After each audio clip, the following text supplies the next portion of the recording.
যাদবপুরের ঘটনা নিয়ে সোমবার বিভিন্ন বিশ্ববিদ্যালয়ে উত্তেজনার ছবি সামনে এলো। বাদ রইল না উত্তরবঙ্গ বিশ্ববিদ্যালয়।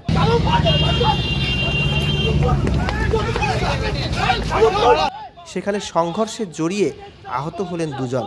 যাদবপুরের ঘটনার প্রতিবাদে সোমবার সকাল থেকে রাজ্যের একাধিক বিশ্ববিদ্যালয়ে জমায়েত শুরু করেছিলেন বাম ছাত্ররা। বিভিন্ন কলেজ বিশ্ববিদ্যালয় বন্ধের ডাক দিয়েছিল তারা।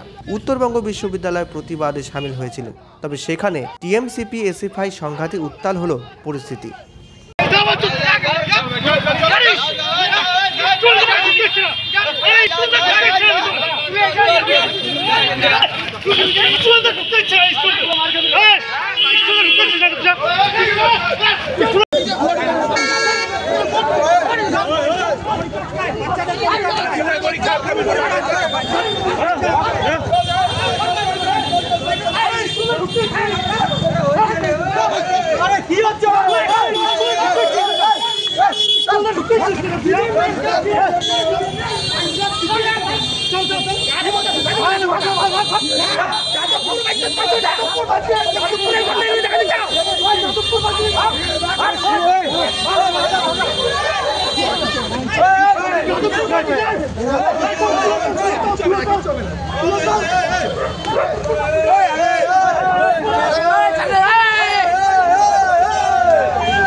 পরীক্ষার সময় ঝামেলা